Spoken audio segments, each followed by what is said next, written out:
Hello friends, कैसे हैं आप सभी। आई होप आप सभी बहुत ज़्यादा अच्छे होंगे और आप लोगों की पढ़ाई बहुत ज़्यादा अच्छी चल रही होगी। सो एग्ज़ाम पास है फ्रेंड्स, आप अच्छे से पढ़ाई कीजिए। आज हम बात करने वाले हैं लॉ ऑफ लिमिटिंग फैक्टर यानी कि सीमित कारक के नियम के बारे में। पिछले क्लास में हमने ट्रॉफिक लेवल और एनर्जी फ्लो इन इकोसिस्टम हमने कंप्लीट किया था। सो आज इसको कंप्लीट कर लेते हैं, देन एक लेक्चर और देन हमारा यूनिट 1 जो है ना वो टोटली कंप्लीट हो जाएगा। इसका हम जो लॉ ऑफ लिमिटिंग फैक्टर होता है क्या, हम इसका इंट्रोडक्शन पहले देख लेते हैं। पृथ्वी पर सभी जीव अपने जीवन प्रक्रियाओं के विभिन्न पर्यावरणीय कारकों पर निर्भर होते हैं। इनमें से कुछ कारक जीवन को सीमित यानी कि लिमिट कर सकते हैं। किसी भी जैविक प्रक्रिया या विकास के लिए आवश्यक सभी कारक उपस्थित हों, फिर भी यदि कोई एक महत्वपूर्ण कारक पर्याप्त मात्रा में न हो तो उस कारक की कमी पूरी प्रक्रिया को सीमित कर देती है। इसी सिद्धांत को पारिस्थितिकी में लॉ ऑफ लिमिटिंग फैक्टर कहा जाता है। इसे हिंदी में सीमित कारक का नियम भी कहते हैं। सेकेंड पॉइंट हम देख लेते हैं, इतिहास और विकास यानी कि हिस्टोरिकल बैकग्राउंड। 18-16 सेंचुरीज यानी कि पहली बार जैव रसायन और कृषि विज्ञान में पौधों की वृद्धि पर कारकों का अध्ययन हुआ। देन सेकेंड है एफ ब्लैकमैन यानी कि 1905 एक साइंटिस्ट थे। इस नियम का सर्वप्रथम स्पष्ट विवरण दिया। उन्होंने कहा कि किसी जैविक प्रक्रिया की दर उस कारक द्वारा नियंत्रित होती है जो सबसे कम मात्रा में उपलब्ध है। इस नियम को बाद में लिबिंग और टेंसले ने पारिस्थितिकी में विस्तार दिया। थर्ड पॉइंट हम देख लेते हैं, परिभाषा यानी कि डेफिनेशन। डेफिनेशन क्या है लॉ ऑफ लिमिटिंग फैक्टर का? किसी जैविक प्रक्रिया की दर उस कारक द्वारा नियंत्रित होती है जो सभी आवश्यक कारकों में सबसे कम मात्रा में उपलब्ध होता है। सरल शब्दों में अगर हम देखें तो यदि किसी पौधे या जीव के विकास के लिए कई आवश्यक कारक मौजूद हैं लेकिन उनमें से एक कारक कम है तो वही उस विकास की सीमा तय करेगा। फोर्थ पॉइंट हम देख लेते हैं, सिद्धांत और अवधारणा। प्रिंसिपल एंड कॉन्सेप्ट क्या है इसके, हम वो देख लेते हैं। इसके मुख्य बिंदु यानी कि की पॉइंट्स क्या हैं। फर्स्ट पॉइंट हम देख लेते हैं, विकास या जैविक प्रक्रिया कई कारकों पर निर्भर होती है। सेकेंड पॉइंट क्या कहता है, सेकेंड पॉइंट, अगर आप लोगों को लेक्चर पसंद आ रहे हैं, नोट्स पसंद आ रहे हैं और मुझे कमेंट करके बताइएगा कि इसमें आपको जो लेक्चर या नोट्स होता है ना वो आपको क्लियर शो होता है यानी ओके। देन सेकेंड पॉइंट हम देख लेते हैं, इनमें से कोई भी कारक यदि न्यूनतम मात्रा में हो तो वही प्रक्रिया को सीमित करता है। थर्ड पॉइंट क्या है, नियम का अनुपालन सभी पारिस्थितिक प्रणालियों में होता है। फोर्थ पॉइंट क्या है, सीमित कारक हमेशा स्थिर नहीं रहते, मौसम, जलवायु, भूमि और मानव गतिविधियों के अनुसार बदलते रहते हैं। देन हम ग्राफिकल रूप यानी कि ग्राफिकल रिप्रेजेंटेशंस को देख लेते हैं। ब्लैकमैन कर्व में दिखाया गया है कि जैसे जैसे किसी कारक की मात्रा बढ़ती है प्रक्रिया की दर बढ़ती है जब तक कि कोई दूसरा कारक सीमित ना हो। इसे अक्सर सैचुरेशन कर्व कहा जाता है। Example of graph description. Graph description का एग्जाम्पल क्या है, हम वो देख लेते हैं। एक्स एक्सिस यानी कि लिमिटिंग फैक्टर्स जैसे कि प्रकाश, पानी, पोषक तत्व, और वाई एक्सिस में आता है रेट ऑफ प्रोसेस जैसे कि फोटोसिंथेसिस रेट। देन ये है थर्ड पॉइंट है, कर्व इनिशियली राइजेज और फिर प्लेट्यू में पहुंच जाती है। प्लेट्यू का कारण होता है दूसरा लिमिटिंग फैक्टर। पॉइंट में हम एग्जांपल ऑफ लिमिटिंग फैक्टर देख लेते हैं। प्लांट्स में क्या क्या हम वो देख लेते हैं। पहला है प्रकाश यानी कि लाइट, कम प्रकाश में फोटोसिंथेसिस कम होती है। सेकेंड है पानी यानी कि वाटर, पानी की कमी ग्रोथ और ट्रांसपिरेशन को सीमित करती है। देन थर्ड है पोषक तत्व यानी कि न्यूट्रिएंट्स, नाइट्रोजन, फास्फोरस की कमी से पौधों का विकास रुक जाता है। और फोर्थ आता है तापमान यानी कि टेम्परेचर, ऑप्टिमल टेम्परेचर से कम या ज़्यादा तापमान ग्रोथ को सीमित करता है। फर्स्ट हमने प्लांट्स में देख लिया एंड सेकेंड हम जानवरों में देखेंगे। जानवरों में फर्स्ट आता है खाद्य यानी कि फूड, यदि भोजन कम है पॉपुलेशन ग्रोथ धीमी होती है।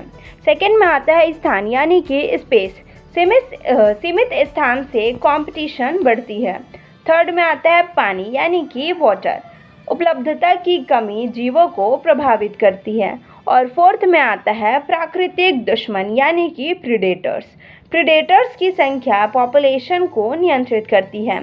पारिस्थितिकी में जानवरों के बाद पारिस्थितिकी में क्या होता है? पारिस्थितिकी में तालाब में प्रकाश और पोषक तत्व फोटोप्लैंक्टन की वृद्धि सीमित करते हैं।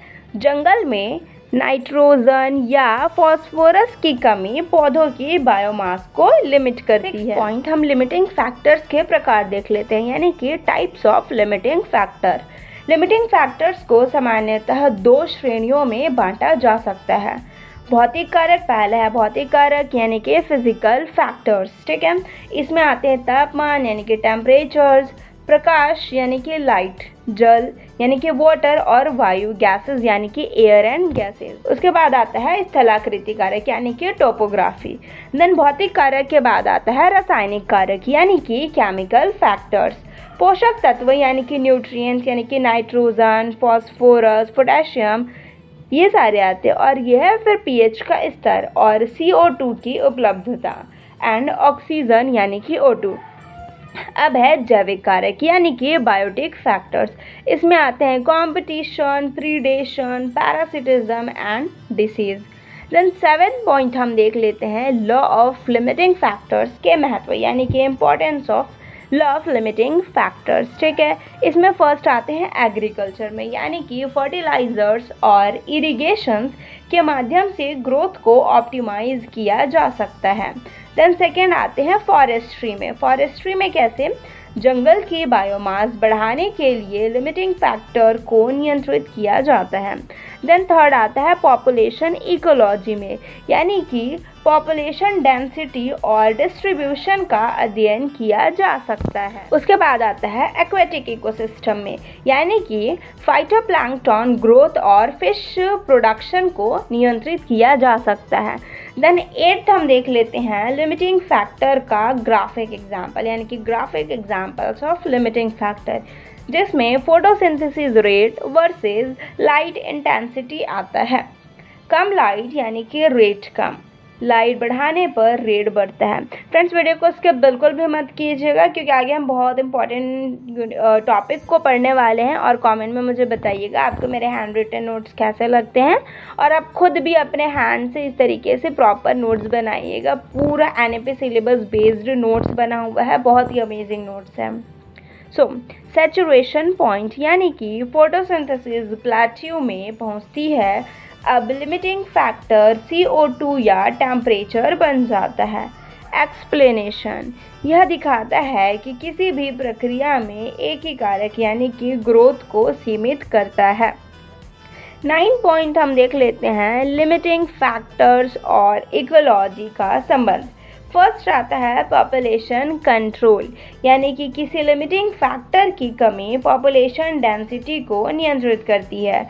सेकेंड आता है कम्युनिटी स्ट्रक्चर, यानी कि विभिन्न वितरण को नियंत्रित करती है। थर्ड आता है इकोसिस्टम प्रोडक्टिविटी, यानी कि लिमिटिंग फैक्टर बायोमास और प्राइमरी प्रोडक्टिविटी को निर्धारित करता है। देन फोर्थ आता है सक्सेशंस, यानी कि किसी विशेष लिमिटिंग फैक्टर की उपलब्धता वेजिटेशन सक्सेशन को प्रभावित करती है। और 10th पॉइंट जो हमारा है वो है multiple limiting factors. Multiple limiting factors में क्या क्या आते हैं, चलो देख लेते हैं। कई बार एक से अधिक कारक साइमल्टेनियसली ग्रोथ को लिमिट करते हैं। फॉर एग्जांपल, पौधों के लिए लाइट, वाटर और नाइट्रोजन सभी सीमित हो। फिर है किसी भी एक कारक की कमी पूरी ग्रोथ को प्रभावित करेगी। देन इसे ही मल्टीपल लिमिटिंग फैक्टर कॉन्सेप्ट कहा जाता है। 11th पॉइंट हम देख लेते हैं एप्लीकेशन इन रियल लाइफ। इसके रियल लाइफ में क्या क्या एप्लीकेशंस हैं। सो फर्स्ट आता है एग्रीकल्चर में, यानी कि फर्टिलाइजर एप्लीकेशन में लिमिटिंग न्यूट्रिएंट्स जोड़ना। सेकेंड आता है एक्वाकल्चर, यानी कि फाइटोप्लैंक्टन ग्रोथ। फिर आता है नाइट्रोजन फॉस्फोरस मैनेज करना। देन थर्ड है फॉरेस्ट मैनेजमेंट, सॉइल न्यूट्रिएंट्स और लाइट अवेलेबिलिटी कंट्रोल करना। देन फोर्थ आता है एनवायरमेंटल कंजर्वेशन, यानी कि इकोसिस्टम बैलेंस बनाए रखने में मदद। देन हमारा नेक्स्ट टॉपिक है major biomes of the world, यानी कि विश्व के प्रमुख जैव मंडल क्या क्या हैं। चलो फटाफट वो भी देख लेते हैं, देन हम लेक्चर को डन कर देंगे। बायोम्स। ठीक है, बायोम्स में क्या क्या है? बड़े भौगोलिक क्षेत्रों को कहा जाता है जहां समान प्रकार की जलवायु, वनस्पति और जीव जंतु पाए जाते हैं।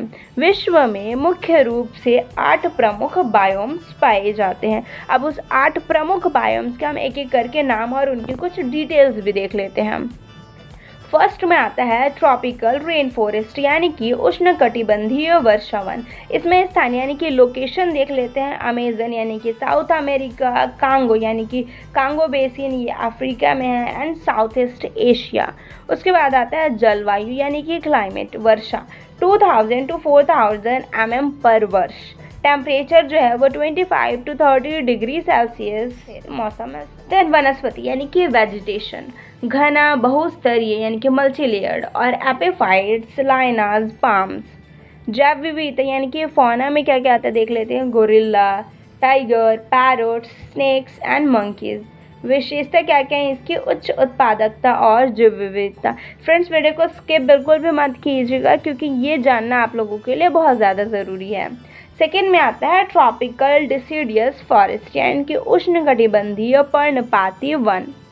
इसका हम स्थान देख लेते हैं। भारत यानी कि western Ghats, eastern Ghats, south east Asia.